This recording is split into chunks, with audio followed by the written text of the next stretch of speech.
Hello students, welcome to MS school. आज हम पढ़ेंगे पार्ट 1 ऐसे सूरज आता है। इस कविता में कवि ने क्या कहा है? इस कविता में कवि ने हमें ये बताया है इस कविता के माध्यम से कि सूरज निकलने पर वातावरण में जो होता है क्या परिवर्तन होते हैं, क्या क्या बदलाव आते हैं और सूरज किस दिशा से निकलता है, किस कलर का होता है, उसका क्या रंग होता है और सूरज के निकलने पर चिड़ियाँ क्या करती हैं, कलियाँ फूल जो फूल होते हैं, पशु पक्षी होते हैं, उनका क्या बर्ताव होता है, उनका क्या क्रियाकलाप होता है। सूरज के आगे बढ़ने पर सभी लोग आलस्य को त्याग कर अपने कामों में लग जाते हैं और धरती आकाश तक सभी स्थान सूरज की रोशनी में चमकने लगते हैं। इस पाठ में कवि ने इन सभी बातों का वर्णन किया है। आगे हम आपको इस कविता के माध्यम से इस पाठ की व्याख्या करेंगे।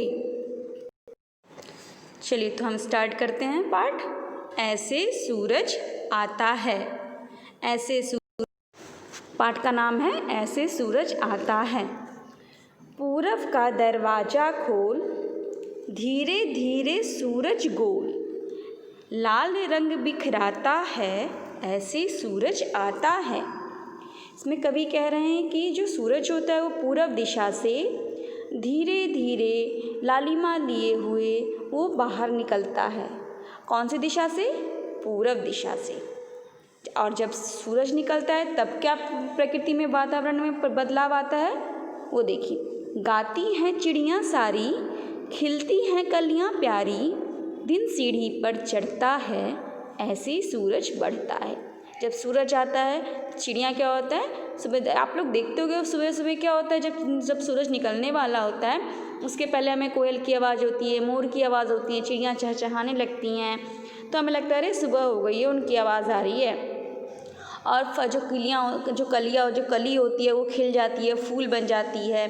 दिन जो होता है वो धीरे धीरे सीढ़ी पर आगे बढ़ने लगता है, यानी कि सीढ़ी पर चढ़ते हैं। किस प्रकार सीढ़ी पर हम एक step, second step, third step चढ़ते हैं ना, उसी तरह जब सूरज निकलता है उसकी जो रोशनी होती है पहले थोड़ी शीतलता रहती है, फिर उसके बाद थोड़ा सा गर्म होता है, उसके थोड़ा फिर जैसे जैसे दिन आगे बढ़ता जाता है तो गर्मी बढ़ती है ना। आप लोग देखते होंगे कि दोपहर के टाइम हमें कितनी ज़्यादा धूप लगती है, फिर धीरे धीरे वैसे ही सूरज की जो गर्मी होती है वो कम होती जाती है जब उसका अस्त होने का टाइम आता है। अस्त मीन्स होता है डूबने का टाइम आता है। ठीक है।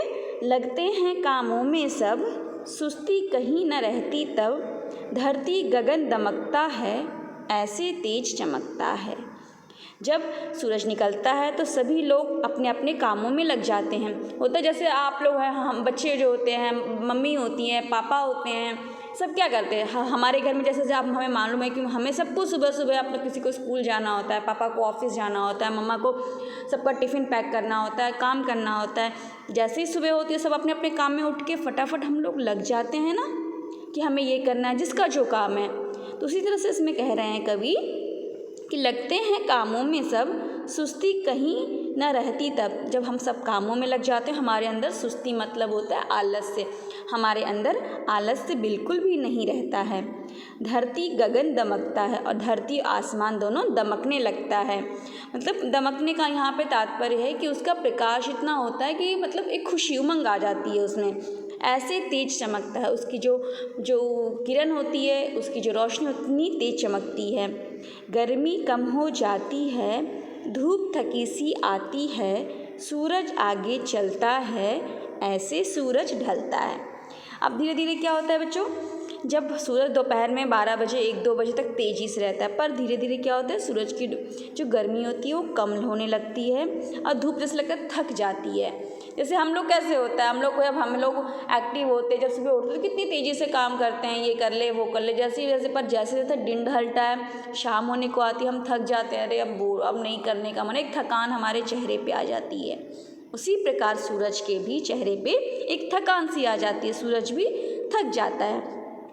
धूप थकी सी आती है, इसका मतलब धूप में एक मतलब जो एक एक्टिवनेस होता है, जो उसकी रोशनी होती थी वो धीरे धीरे कम होने लगती है, उसकी जो गर्माहट होती है वो कम हो जाती है। सूरज और धीरे धीरे आगे चलता रहता है और इस प्रकार वो ढल जाता है, यानी कि अस्त हो जाता है।